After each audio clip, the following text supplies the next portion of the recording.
하나님의 말씀을 봉독하겠습니다. 레위기 4장 1절에서 12절까지의 말씀입니다. 구약성경 149면 어간에 있습니다. 레위기 4장 1절에서 12절까지의 말씀입니다.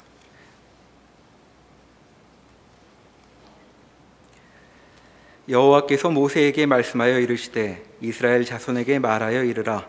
누구든지 여호와의 계명 중 하나라도 그릇 범하였을 때 만일 기름 부음을 받은 제사장이 범죄하여 백성의 허물이 되었으면 그가 범한 죄로 말미암아 흠없는 숫송아지로 속죄 제물을 삼아 여호와께 드릴지니 그 숫송아지를 회막문 여호와 앞으로 끌어다가 그 숫송아지의 머리에 안수하고 그것을 여호와 앞에서 잡을 것이요 기름 부음을 받은 제사장은 그 숫송아지의 피를 가지고 회막에 들어가서 그 제사장의 손가락에 그 피를 찍어 여호와 앞 곧 성소의 휘장 앞에 7번 뿌릴 것이며 제사장은 또 그 피를 여호와 앞 곧 회단한 향단 뿔들에 바르고 그 송아지의 피 전부를 회막문 앞 번제단 밑에 쏟을 것이며 또 그 속죄 제물이 된 숫송아지의 모든 기름을 떼어낼지니 곧 내장에 덮인 기름과 내장에 붙은 모든 기름과 두 콩팥과 그 위에 기름 곧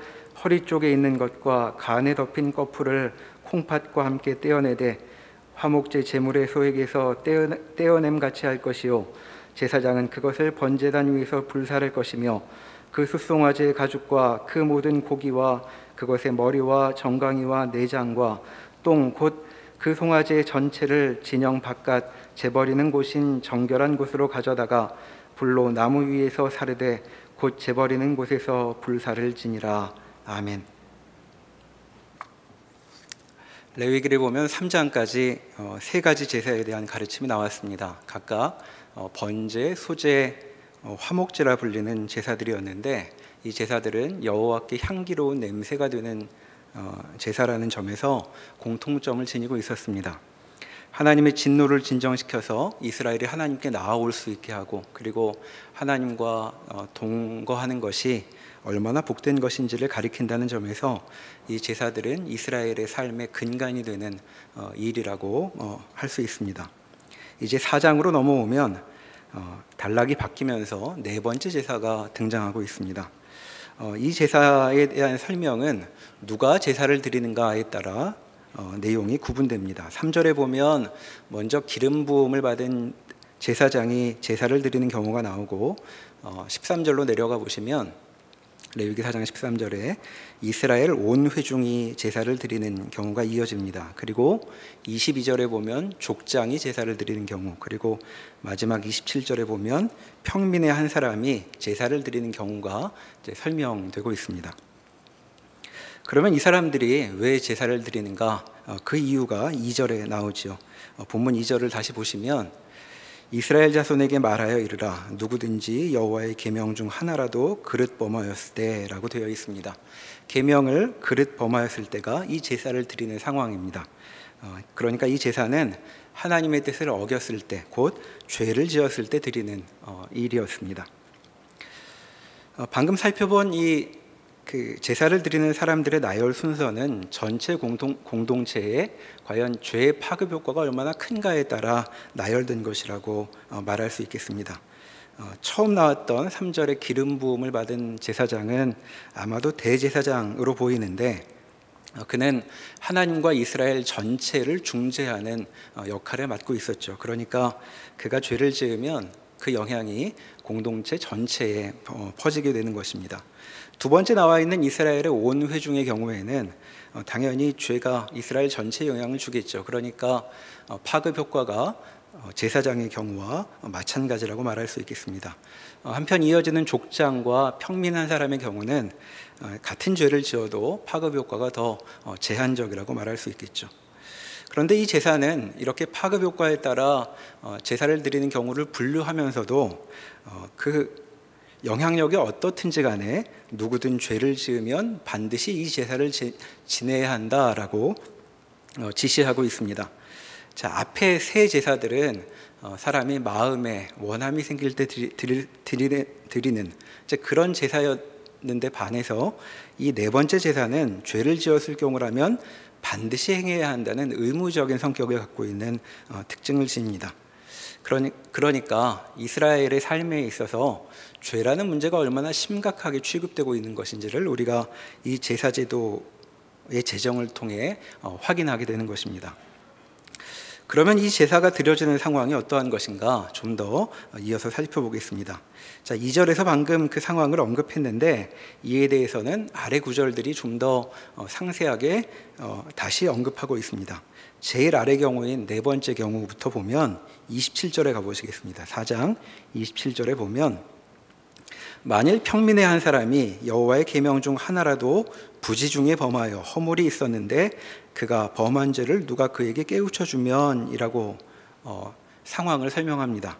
그 위 22절로 올라가 보면 만일 족장이 그의 하나님 여호와의 계명 중 하나라도 부지 중에 범하여 허물이 있었는데 그가 범한 죄를 누가 그에게 깨우쳐 주면이라고 하고 있죠. 하나 또 올라가 보면 13절에 만일 이스라엘 온 회중이 여호와의 계명 중 하나라도 부지 중에 범하여 허물이 있으나 스스로 깨닫지 못하다가 그 범한 죄를 깨달으면이라고 상황을 설명합니다. 자, 구절이 비슷하게 반복되는데 여기 눈에 띄는 말이 있습니다. 부지 중에라는 말이죠. 즉 알지 못하고서라는 뜻인데 여기서 문제 삼는 상황이 죄를 짓기는 지었을 때 자기도 모르고 저지른 경우라고 말할 수 있겠습니다. 그래서 세 번째와 네 번째 같은 경우는 범한 죄를 누가 깨우쳐 주면이라는 말도 추가되고 있는 것이죠. 죄를 지을 때는 자기도 모르고 행해서 그에 대해 의식을 하지 못합니다. 정말 잘 몰라서 많은 경우엔 옆에서 알려주어야 겨우 깨달을 정도인 상황인 것이죠. 첫 번째 경우인 3절도 이런 관점에서 상황을 읽을 수 있습니다. 3절을 다시 보시면 만일 기름 부음을 받은 제사장이 범죄하여 백성이 허물이 되었으면 이라고 하고 있죠. 이 경우도 다른 경우들과 마찬가지 성격이어서 제사장은 범죄를 저질렀지만 그 일을 깨닫지 못합니다.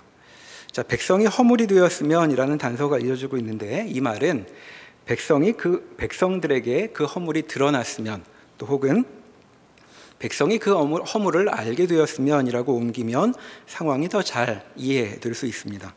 제사장이 부지 중에 범죄를 하였는데 그것을 자신은 알지 못하다가 백성들에게 그 죄가 알려지는 경우에는 이라고 이제 상황을 말하고 있는 것이죠. 자, 이와 같은 열거된 상황을 종합해 보면 2절에 여호와의 계명 중 하나라도 그릇 범하였을 때라는 말은 죄를 짓는 모든 경우를 뜻하는 것이 아닙니다.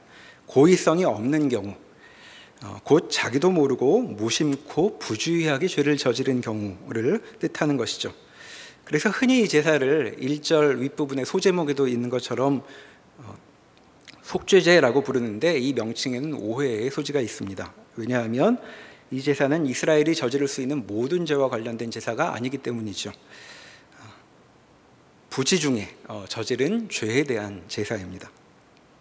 자, 그러면 참고로 부지 중이 아닌 경우에 고의로 죄를 저지를 때는 어떤 제사를 드릴 수 있을까요? 자, 구약 성경을 찾아보면 고의로 저지른 죄에 대한 제사는 등장하지 않습니다. 자, 상황을 이렇게 이해하고 다시 본문을 보면 우리 눈에는 이 제사가 그렇게 중요한 일인가 하는 생각이 들죠. 왜냐하면 문제 삼고 있는 상황이 부지 중에 저지른 죄이기 때문입니다. 자, 누가 잘못을 하고서 모르고 그랬습니다, 깜빡했어요, 죄송합니다 이렇게 말한다면 보통은 더 잘 용서해 주는 법입니다. 자, 모르고 그랬다는 건 그런 의도가 있지는 않았을 거란 말이고 알면서 그렇게 하지는 않았을 거라는 말이니까 이제 상황을 참작해 줄 수 있는 것이죠. 상대가 몰라서 그랬다는데 거기에 대해서 엄격하게 대하면 오히려 인정 없는 사람이라고 취급을 받기도 하죠. 자, 그런데 하나님은 제사가 반드시 필요한 경우로 이처럼 부지 중에 저지른 죄에 대한 건을 문제 삼고 계십니다. 여기에 어떤 뜻이 있는 것일까 궁금해지는데 이에 대해서 답을 하기 위해선 죄가 일으키는 문제가 무엇인지를 먼저 생각해 보아야 합니다. 자, 죄가 일으키는 문제가 무엇인가? 제사 절차에 이 문제가 반영되어 있습니다. 자, 3절부터 기름 부음을 받은 제사장의 경우가 나오고 있는데 그 제사 절차를 좀 살펴보겠습니다. 자, 그가 범죄하면 흠없는 숫송아지를 제물로 가져와야 합니다. 자, 소는 가장 값비싼 제물이죠. 그러니까 그만큼 죄가 크다는 이야기입니다. 밑에 내려가 보면 공동체에 대한 죄의 파급 효과, 그러니까 죄의 무게에 따라 제물의 값어치가 경감이 되죠. 그래서 숫송아지, 순염소 또는 암염소나 어린 양 이런 식으로 더 값싼 제물로 조건이 완화되고 있습니다. 자, 그렇게 제사 드릴 사람이 정해진 제물을 가지고 와서 회막문에서 안수를 하고 이 제물을 잡지요. 자, 피는 정해진 방식으로 처리하고 화목제 제물처럼 기름과 콩팥을 번제단에 올려서 불태웁니다. 그리고 나머지 것들은 정해진 방식으로 처리하도록 되어 있죠. 대략적으로 이 절차를 보면 이 제사의 방식은 번제와 화목제의 경우와 유사합니다. 그런데 이 제사에서 특별히 강조되는 절차가 있는데 그것은 피에 대한 것이죠. 동물 제사를 바치는 다른 제사인 번제와 화목제에서는 제물의 피를 성막 마당에 있는 번제단 사방에 뿌리라고 명령된 바 있습니다. 그런데 이 네 번째 제사에서는 피에 대한 절차가 좀 더 복잡하죠. 우선 이 제사를 드리는 네 가지 경우가 이제 두 가지씩 해서 그 두 개씩 하나로 묶여서 이제 두 가지로 대별이 됩니다. 먼저 족장과 평민의 경우에는 이렇게 처리하죠. 25절에 보시면 4장 25절입니다. 제사장은 그 속죄 제물의 피를 손가락에 찍어 번제단 뿔들에 바르고 그 피는 번제단 밑에 쏟고라고 합니다. 자, 제물을 바치고 태우는 제단이 성막 마당에 있었는데 그것은 그 사각형으로 되어 있어서 모서리마다 이렇게 위로 솟아나와 있는 부분이 있었습니다. 피를 거기다가 바르라고 하시는 것이죠. 자, 한편 기름 부음을 받은 제사장하고 이스라엘 온 회중이 죄를 지은 경우엔 피를 가지고 하는 일이 좀 달라집니다. 5절부터를 다시 한번 읽어보겠습니다. 기름 부음을 받은 제사장은 그 숫송아지의 피를 가지고 회막에 들어가서 그 제사장이 손가락에 피를 찍어 여호와 앞 곧 성소의 휘장 앞에 7번 뿌릴 것이며 제사장은 또 그 피를 여호와 앞 곧 회막 안 향단 뿔들에 바르고 그 송아지의 피 전부를 회막문 앞 번제단 밑에 쏟을 것이며. 자, 이 경우에는 이제까지 한 번도 언급된 적이 없던 곳이 나옵니다. 회막 안이죠. 공동체 전체에게 죄의 영향이 끼쳐지는 경우에는 제사장이 제물의 피를 가지고 회막 안 곧 성소로 들어갑니다. 자, 거기 들어가면 가운데 향단이 자리하고 있고 그 너머에 휘장이 쳐져 있는데 이제 휘장 너머에는 법궤가 있는 이제 지성소가 있는 것이죠. 그렇게 휘장이 언약궤가 놓여 있는 지성소와 성소를 구분하고 있습니다.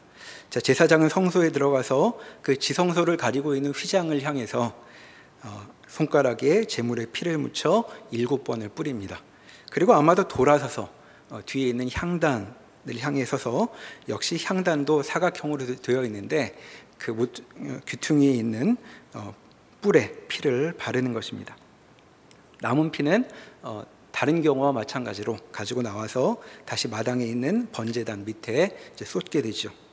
자, 이처럼 이 제사는 피를 어떻게 피를 가지고 어떤 의식을 치를 것인가의 절차, 그 절차의 중요성을 갖고 설명을 하고 있습니다. 자, 이게 대체 무슨 의미가 있는가? 레위기 8장에 보면 그 의미가 나와 있죠. 8장으로 넘어가 보시겠습니다. 레위기 8장에 보시면 아론과 그 아들들을 제사장으로 세우는 제사장 위임식 사건이 기록되어 있습니다. 자, 그래서 그 위임식을 어떻게 드려야 되는지를 설명을 하는 중에 14절부터 속죄제를 드린 일을 기록하고 있죠. 14절부터 읽어보면 모세가 또 속죄제의 숫송아지를 끌어오니 아론과 그의 아들들이 그 속죄제의 숫송아지 머리에 안수하며 모세가 잡고 그 피를 가져다가 손가락으로 그 피를 제단의 네 귀퉁이 뿔에 발라 제단을 깨끗하게 하고 그 피는 제단 밑에 쏟아 제단을 속하여 거룩하게 하고 라고 설명하고 있죠. 자, 속죄제에서 피를 가지고 하는 일이 대체 무슨 뜻이 있는가 여기 설명되고 있습니다. 피를 제단 밑에 쏟는 것은 제단을 거룩하게 하기 위한 것이라고 말하고 있죠. 또 제단의 네 귀퉁이 뿔에 피를 바르는 것은 제단을 깨끗하게 하기 위한 것이라고 여기 말하고 있습니다. 그러니까 속죄제에서 강조되는 이 피의 의식은 더러워진 것을 깨끗하게 하기 위한 절차였습니다. 그러니까 부정황해진 것을 정결하게 하는 것, 그것이 이 제사의 중요한 목표라고 말할 수 있겠죠. 자, 성막들은 평민들도 드나들 수 있는 그런 공간이었습니다. 한편 성소는 제사장들만 드나들며 주어진 직무를 수행하는 공간이었죠. 그러니까 사람들이 죄를 짓고도 성소 뜰을 드나들거나 성소 안을 드나들면 그 공간이 더럽혀지는 것입니다. 특히 제사장이나 이스라엘 온 회중이 죄를 지으면 성막 안까지 부정해지는 중대한 문제가 생겨나는 것이죠. 자, 하나님께서 거하시는 처소까지 더럽혀지는 것입니다. 자, 이제 다시 원래 제기했던 질문으로 돌아와 보겠습니다. 과연 죄가 일으키는 문제가 무엇인가? 자, 우리는 죄의 문제의 해결이라고 하면 가장 먼저 마음속에 떠오르는 것이 용서라고 할 수 있겠습니다. 자, 마음속에 죄라는 말을 들을 때 우리 마음속에 떠오르는 문제는 가장 먼저 처벌이기 때문이죠. 자, 처벌의 두려움 때문에 죄는 우리에게 그 중요한 문제가 됩니다. 그래서 죄라는 말을 들을 때면 우리 마음을 사로잡는, 마음을 탁 막히게 하는 것이 벌받는 일인 것이죠. 그러니까 죄가 해결되었다는 말을 들을 때면 처벌을 받지 않게 되었다는 것, 곧 용서를 떠올리는 것입니다. 그래서 벌받지 않게 되었어라는 말이 복음의 핵심처럼 이해되기도 하죠. 그래서 죄를 지을 때면 고의로 행했는지 아니면 모르고 행했는지가 우리에게 관심사가 되는 것입니다. 왜냐하면 고의성 여부에 따라 용서의 가능성이 달라질 것이라고 생각되기 때문이죠. 그러나 오늘 레위기 말씀을 보면 죄를 지으면 내가 무슨 벌을 받을까, 무슨 대가를 치를까보다 더 중요한 문제가 있다고, 더 중요한 문제가 발생한다고 여기 가르치고 있습니다. 그것은 죄가 더러움을 유발한다는 것입니다.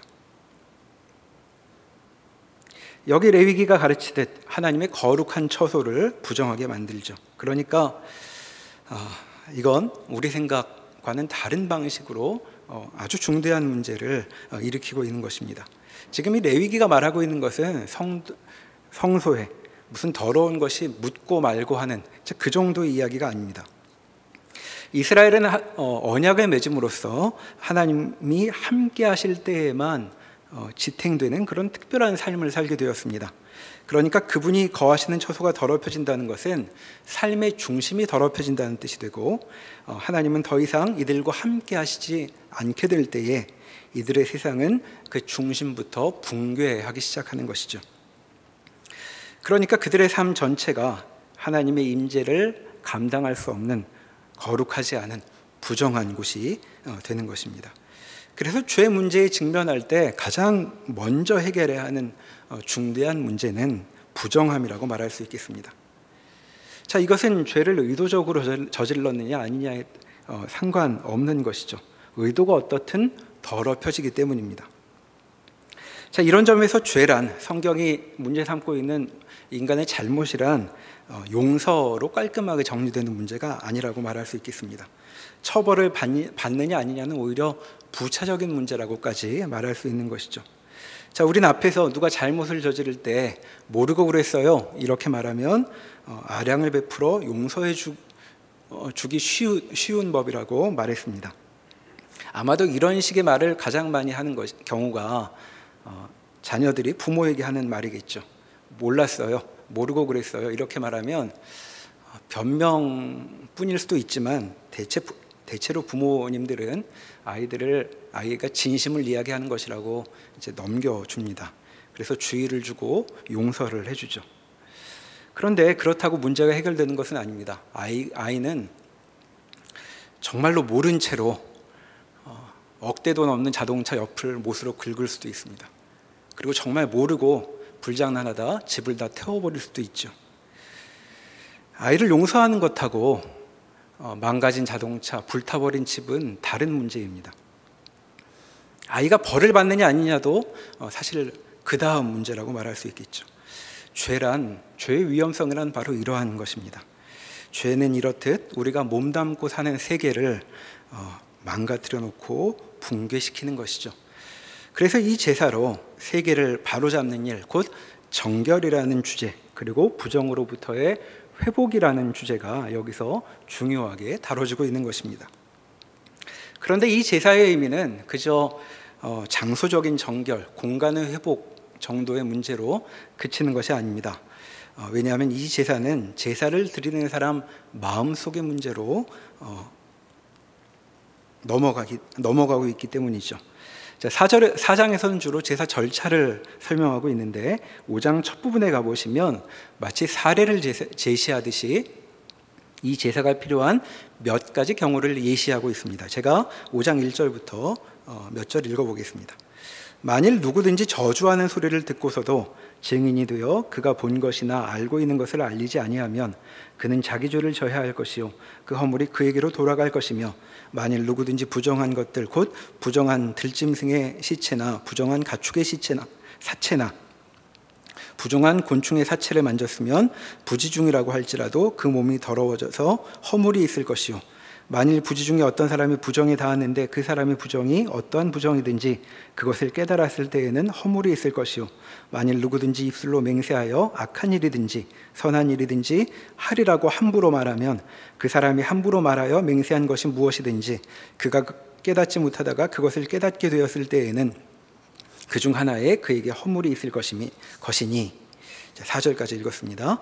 각 절마다 만일이라고 이제 시작을 하는데 모두 4가지 경우가 여기 열거되고 있죠. 첫 번째는 제시해야 할 물증을 가지고 있으면서도 재판에서 그것을 제대로 밝히지 않은 경우를 가리킵니다. 자기가 본 것이나 알고 있는 것이 있는데도 제대로 인식하지 않고서 그것을 증언하지 않은 경우입니다. 두 번째와 세 번째는 부지 중에 부정한 것에 닿아 자신도 부정해진 경우를 말하고 있습니다. 정결한 것과 부정한 것은 레위기에서 중요하게 언급되는 주제인데 뒤에 좀 더 자세히 설명이 나오게 됩니다.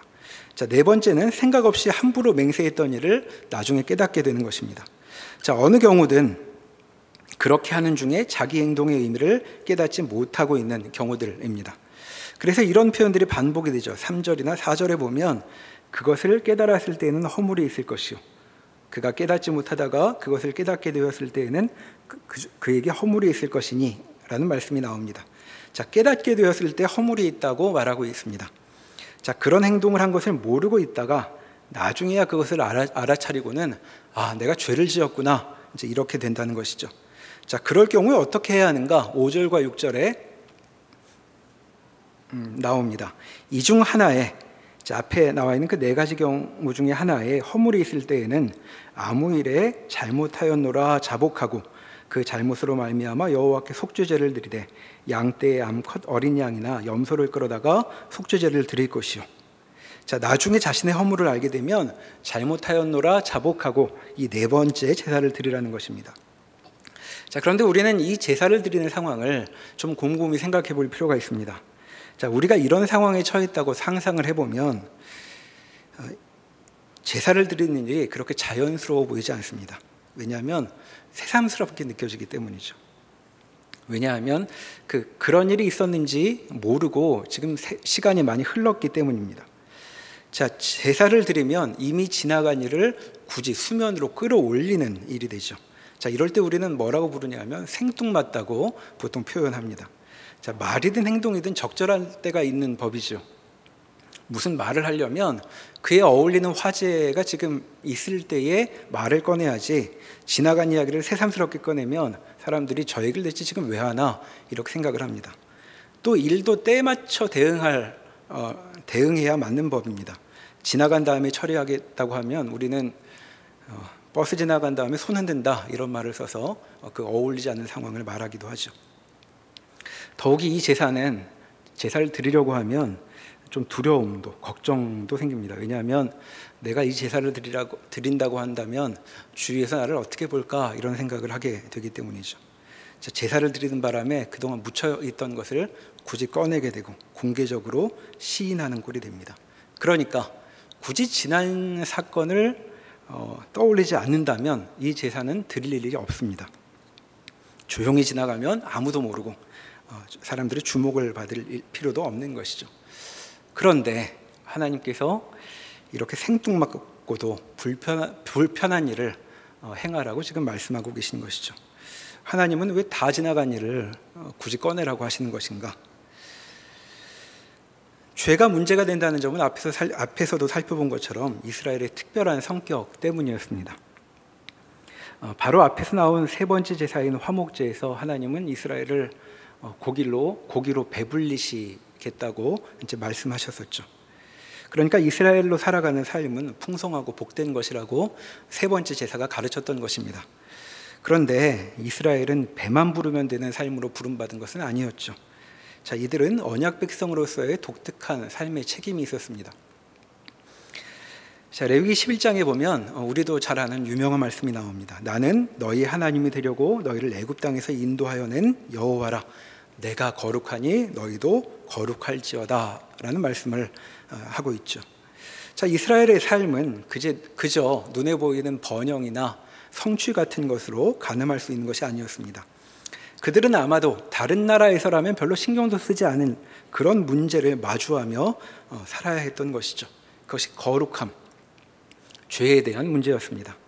자, 그러나 거룩함은 명하기만 한다고 그냥 이루어질 일도 아니었죠. 이스라엘은 그렇게 살라는 지시를 받으면 단번에 거룩한 삶을 내놓을 수 있는 그런 존재는 아니었습니다. 자, 그래서인지 하나님은 죄라는 중요한 문제를 꺼내시면서 죄를 지키느냐 아니냐를 따져서 상과 벌을 주시는 것보다 이 문제를 더 근본적으로 다루시고 있는 것으로 보입니다. 자, 이스라엘은 자신의 삶에서 죄를 중요한 문제로 취급해야 했습니다. 자, 어떤 방식으로? 하나님의 백성은 자신의 마음속을 마주해야 했던 것이죠. 이스라엘은 인간의 진실이 무엇인가 직면해야 했던 것입니다. 이 제사가 가르치듯이 이스라엘은 무지하여 자신이 무슨 일을 저지르는지도 깨닫지 못하며 또 웬만해서는 자기가 저지른 잘못에 직면하지 않으려고 하는 인간의 뿌리 깊은 본성에 마주해야 했던 것입니다. 자, 예를 들어 이 제사의 첫 번째 경우인 대제사장이 죄를 지은 경우를 떠올려 볼 수 있겠습니다. 제사를 지내려면 대제사장이 먼저 잘못하였노라고 자복해야 하죠. 자복이란 죄를 스스로 고백하는 것입니다. 자, 그러니까 이 제사가 가능하려면 묻혀있던 사실이 드러나야 되는데 지금 이스라엘을 대표하고 있는 가장 큰 어른이 잘못을 범했다는 사실을 공동체 전체가 직면해야 하는 것이죠. 자, 우리 같으면 이런 일을 묻고 가고 싶어 하는 그런 일입니다. 그러니까 이것이 얼마나 어려운 일일까 싶죠. 이처럼 잘못하였노라고 자복하려고 할 때 우리는 마음속에서 일어나는 아주 강한 저항을 느끼게 되는 것입니다. 자, 무언가 감추어졌다는 사실을 외면하지 않고 직면해야만 이 제사를 드릴 수 있는 것이죠. 이렇게 볼 때 성경이 문제 삼고 있는 인간의 죄성이라는 것은 무슨 특정한 몇 가지 행동을 했느냐 아니냐 이런 것을 따지는 것을 넘어섭니다. 자, 죄는 하나님과 사람 앞에 그리고 심지어 자기 자신에게도 무언가를 감추는 특성을 지니고 있는데 이 제사는 바로 이 문제를 다루고 있는 것이죠. 자, 흥미로운 점이 있습니다. 이 제사를 보면 제사의 절차를 이렇게 자세히 설명하면서도 숨겨진 죄를 적발해내는 데는 별로 관심이 없습니다. 제사를 드리는 당사자가 죄를 인정하느냐 아니냐에 따라 제사가 결정이 되는 것이죠. 또 무슨 죄를 져야 이 제사를 지내는지에 대해서도 별로 설명하지 않습니다. 네 가지 경우를 얘기했지만 대체 이스라엘 온 회중이 죄를 짓는 게 뭘까? 금방 떠오르지도 않기도 하죠. 자, 그러니까 이 제사는 사법적인 절차라기보다는 인간을 자신의 내면에 직면시키는 그런 일을 하고 있는 것이죠. 자, 우리는 죄 지었다고 할 때 어떤 그릇된 행동을 떠올립니다. 그래서 십계명을 하나하나 열거하듯이 리스트를 체크해 가면서 내가 거짓말을 했느니 또는 사람을 죽였느니 안 죽였느니 이런 것을 떠올리며 자신의 무죄함을 확인하려고 합니다. 그러나 죄는 그런 행동 몇 가지와 관련된 일일 리가 없죠. 죄는 사람 마음속 깊은 곳에서 벌어지는 어떤 움직임을 가리키고 있습니다. 그래서 어떤 학자는 여기 나오는 범죄하다라는 단어를 감추다, 자신을 감추다라는 말로 옮기기도 합니다. 아무 일도 없다는데 그렇게 숨기는 것, 그것이 죄라는 것이죠. 그러나 이 제사를 통해 하나님은 그렇게 하나님에게, 사람들에게, 그리고 자기에게 감추었던 일을 인정하는 일을 사람들에게 명하고 계신 것이죠. 자, 이런 점에서 이 제사는 우리가 아는 통상적인 회개하고는 좀 다르다고 말할 수 있겠습니다. 우리는 기도하려고 눈을 감으면 자동으로 회개가 나옵니다. 이것저것 떠올리며 잘못했노라고 하나님께 용서를 구하죠. 그리고 그렇게 죄를 나열한 후에 마지막에는 모르고 지은 죄도 용서해달라고 깔끔하게 회개를 마무리 짓습니다. 자, 그런데 이 네 번째 제사를 보면 이 일을 그렇게 빠르게 마칠 수가 없죠. 우리 입에서 금세 쏟아지는 일들을 열거한다고 해서 되는 것이 아닙니다. 금방 우리 머릿속에는 떠오르지 않는 일들을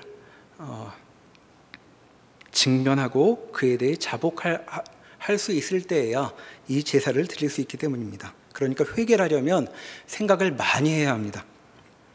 내 행동과 그 행동에 담긴 마음을 한참 돌이켜보지 않으면 회개 자체가 불가능한 것이라고 말할 수 있겠습니다.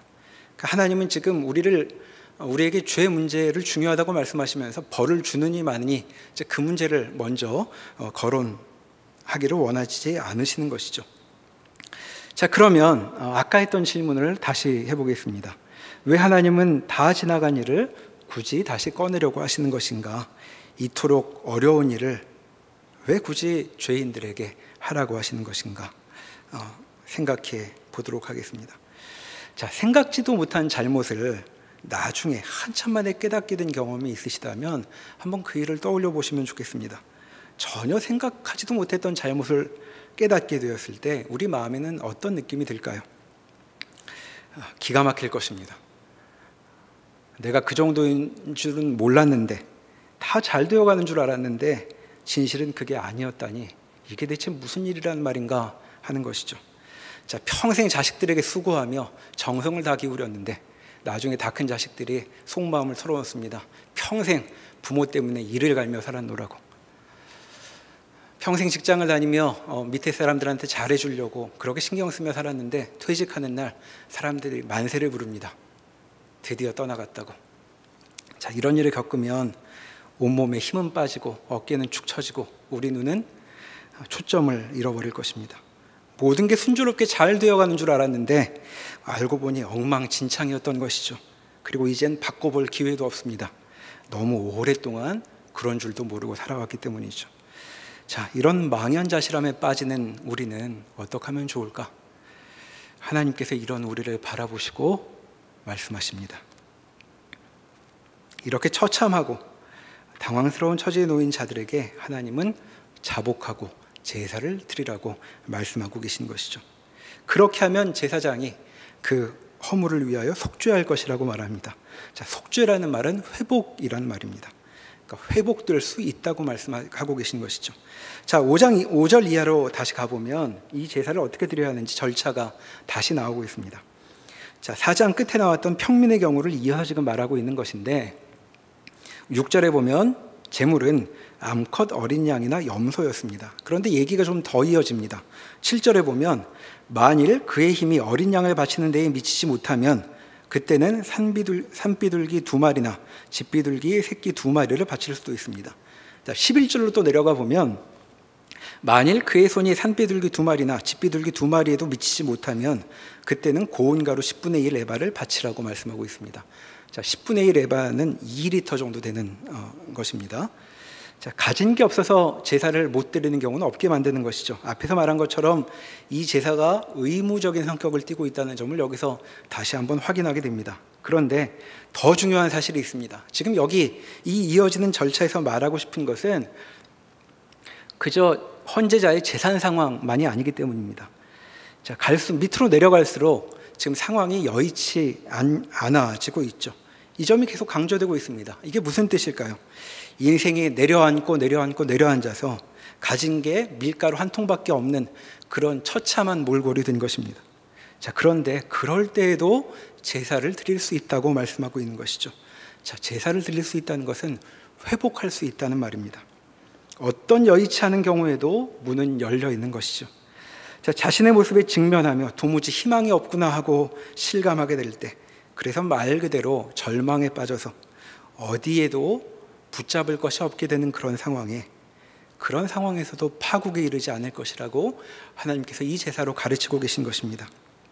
하나님이 받으시겠노라고, 속죄하겠노라고, 회복시키겠노라고 말씀하고 계신 것이죠. 그러니까 지금 이스라엘은 본질적으로 부정하고 죄를 짓는 그런 성품을 갖고 있으나 성막이 저기 한가운데 떡하니 버티고 서서 이 제사로 이스라엘 백성들을 부르고 있는 것입니다.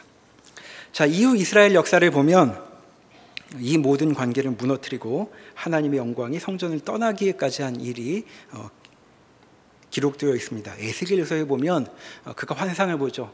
하나님께서 성전을 떠나가십니다. 자, 그러나 얘기는 거기서 그친 것이 아니었습니다. 실상 하나님은 성전을 포기하지 않으시죠. 에스겔에게 보여주신 환상이 하나 더 남아 있습니다. 에스겔 43장으로 가보시겠습니다. 구약성경 1221면입니다. 에스겔 43장 19절, 에스겔 43장 19절의 말씀을 보겠습니다. 자, 하나님께서 주신 환상인데 제가 19절부터 몇 절 읽어보겠습니다. 주 여호와의 말씀이니라. 나를 가까이하여 내게 수종드는 사독의 자손 레위 사람 제사장에게 너는 어린 숫송아지 한 마리를 주어 속죄 제물을 삼되 내가 그 피를 가져다가 제단의 네 뿔과 아래층 네 모퉁이와 사방 가장자리에 발라 속죄하여 제단을 정결하게 하고 그 속죄 제물의 숫송아지를 가져다가 성전의 정한 처소 곧 성소 밖에 불사를 찌며 다음 날에는 흠없는 순염소 한 마리를 속죄제물로 삼아 드려서 그 제단을 정결하게 하기를 숫송아지로 정결하게 함과 같이 하고 25절로 내려갑니다.